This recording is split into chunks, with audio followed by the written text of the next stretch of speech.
Hello student, I hope आप सभी की तैयारी अच्छी चल रही होगी।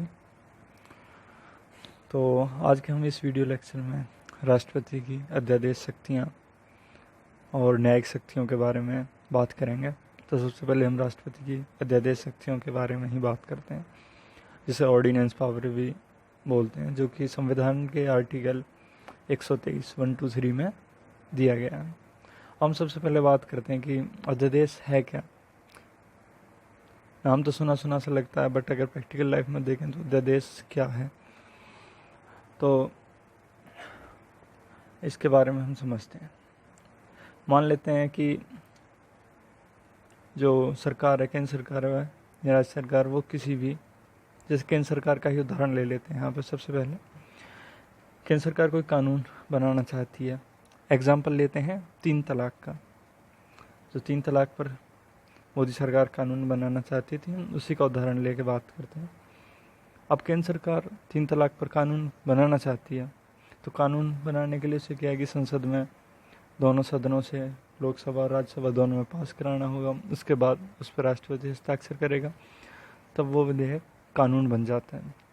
बट हुआ क्या था एक्चुअली में कि केंद्र सरकार में तो बीजेपी की मेजोरिटी थी, तो वहाँ पे तो वो उसको विधेयक को पास कर दिया गया 3 तलाक वाले को, जबकि राज्यसभा में वो लटक गया, राज्यसभा में पास नहीं हो पाया, जिसकी वजह से वो कानून नहीं बन पाया। उसके बाद मान लेते हैं कि क्या होता है कि अगला जो सेशन है या सत्र है वो कंडक्ट नहीं हो पाता है, तो क्या ऐसी स्थिति में कानून बनाया जा सकता है या नहीं?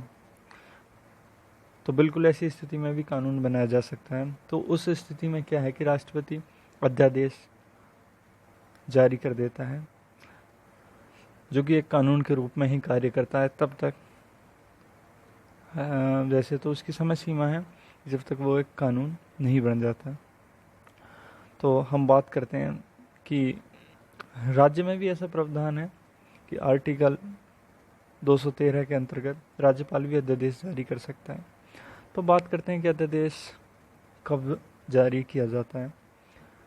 जब कोई तत्कालीन कानून बनाना हो, जैसा कि मैंने बताया कि इमीडिएट विद इफेक्ट कानून बनाना है हमें, बट सत्र नहीं चल पा रहा या कुछ और ऐसी कंडीशन है जिसकी वजह से जो सदनों का सत्र है वो चल नहीं पा रहा है।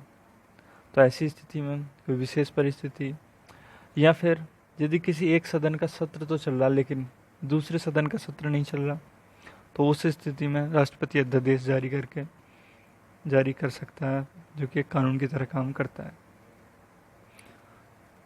अब जारी कौन करता है? राष्ट्रपति। लेकिन क्या राष्ट्रपति खुद जारी कर सकता है? नहीं, सरकार की सलाह पर। और सरकार का सीधा तात्पर्य होता है मंत्रिमंडल से, याद रखें। अब बात करते हैं प्रक्रिया व शर्तें की। तो मान लेते हैं कि राष्ट्रपति ने अध्यादेश जारी कर दिया, तो वो अध्यादेश कब तक रहेगा? तो वो अध्यादेश मैक्सिमम 6 माह तक रहेगा, या तो 6 माह से पहले या 6 माह पर जब नई सरकार आ जाए या कैसे, या सत्र चालू हो जाए, तब सत्र चालू होने के 6 सप्ताह के अंदर संसद के दोनों सदनों में उसे पास कराना आवश्यक है। अगर पास नहीं करा पाते तो अध्यादेश वहीं पर समाप्त हो जाता है। तो इस प्रकार हम कह सकते हैं कि जो अध्यादेश है वो मैक्सिमम 6 माह 6 सप्ताह तक जीवित रह सकता है, अगर उसे पास ना कराया जाए तो। और यदि पास हो जाता है, तो यदि अध्यादेश पास हो जाता है तो वो कानून का रूप ले लेता है, और यदि फेल हो जाता है तो उसी दिन समाप्त हो जाता है। अब बात करें तो ये कि इसमें जो दिया गया है 6 माह का समय ही क्यों दिया गया?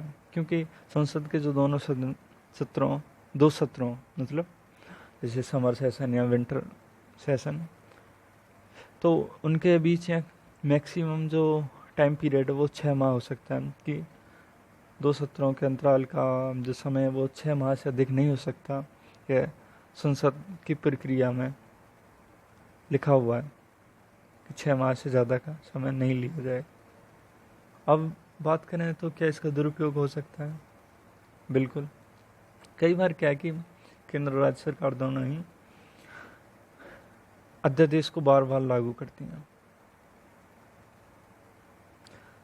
जैसे एक बार अध्यादेश लागू कर दिया, वो पास नहीं हुआ, तो कुछ समय पश्चात फिर पुनः अध्यादेश जारी करा दिया, तो जिससे उसका दुरुपयोग होता है। और भी वैसे अध्यादेश जो है ये शक्ति पृथक्करण के सिद्धांत का भी उल्लंघन करता है, क्योंकि जो कानून बनाने का काम है वो विधायिका का है, और जो राष्ट्रपति है वो कार्यपालिका के अंतर्गत आता है, और जबकि अध्यादेश जारी कौन करता है? राष्ट्रपति। इस प्रकार हम कह सकते हैं कि एक शक्ति पृथक्करण के सिद्धांत का भी उल्लंघन है। अब हम बात करते हैं राष्ट्रपति की न्यायिक शक्तियाँ। उससे पहले मैं बता देता हूँ कि जो अगर इसके हम एग्जाम्पल की बात करें अध्यादेश की शक्ति की, तो हाल फिलहाल में 3 तलाक वाला इसका सबसे अच्छा उदाहरण है, क्योंकि 3 तलाक वाला कानून तुरंत पास नहीं हो पाया था, जिसकी वजह से राष्ट्रपति ने अध्यादेश जारी करके उसको एक कानून के रूप में लाया गया था। बाद में हालांकि उसे पास करा के अब कानून बना दिया गया, जो कि 3 तलाक को पूर्ण रूप से प्रतिबंधित करता है। अब बात करें राष्ट्रपति की न्यायिक शक्तियों की, तो राष्ट्रपति को आर्टिकल 72 अनुच्छेद 72 में कुछ न्यायिक शक्तियाँ दी गई हैं, और उसी की तरह राज्यपाल को भी आर्टिकल 161 या 161 में न्यायिक शक्तियाँ दी गई हैं। जो मुख्य काम है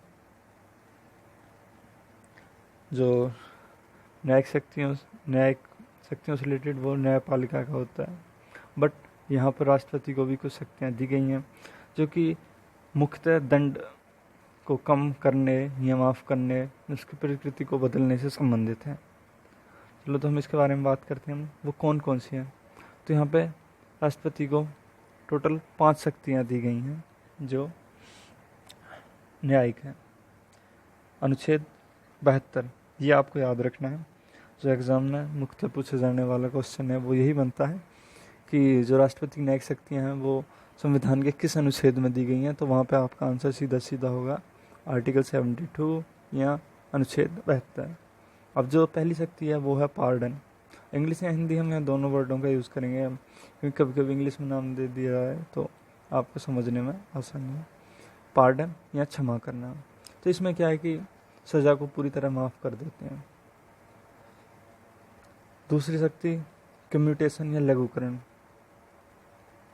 इसमें क्या है कि राष्ट्रपति सज़ा की प्रकृति में परिवर्तन कर देता है। सज़ा की प्रकृति में यहाँ गुणात्मक परिवर्तन होता है, मात्रात्मक परिवर्तन नहीं होता। अब हम इस गुणात्मक व मात्रात्मक शब्दों को के अर्थ को समझेंगे। जैसे अगर किसी को कठोर कारावास की सज़ा दी जाती है, तो भले उसे राष्ट्रपति साधारण कारावास में परिवर्तित कर सकता है।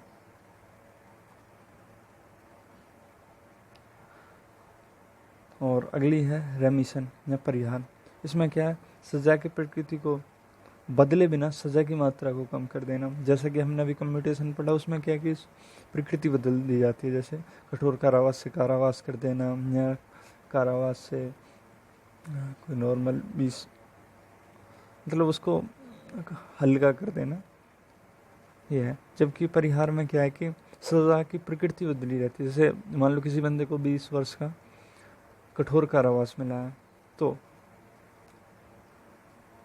रहेगा तो कठोर कारावास ही, लेकिन उसकी जो समयावधि है, मात्रा है, वो 20 वर्ष से घटाकर वो 15 वर्ष कर सकता है। तो इसमें क्या है कि वो सज़ा की मात्रा कम कर देता। रहेगी तो कठोर कारावास ही, लेकिन अगर जैसे 20 वर्ष का कठोर कारावास है तो उसे घटाकर 15 वर्ष कर सकता है। उसके बाद है रेस्पाइट या विराम। तो इसमें क्या है कि जैसे किसी विषम परिस्थिति में सज़ा को कम या बदला जा सकता है राष्ट्रपति के द्वारा। जैसे मान लो कोई महिला है और वो प्रेग्नेंट है, तो ऐसी कंडीशन में क्या है कि उसकी सज़ा की प्रकृति को बदल दिया जाता है। जैसे उसे कोई कठोर सज़ा दी गई है, कठोर कारावास है, तो साधारण कारावास में दे देना जैसे। और अगला है निलंबन या प्राइम। तो इसमें क्या है कि मृत्युदंड की सज़ा को स्थगित कर दिया जाता है। और यह सिर्फ एक ही स्थिति में होता है कि केवल मृत्युदंड की में जो निलंबन का जो प्रावधान है वो केवल मृत्युदंड की सज़ा में ही लागू होता है।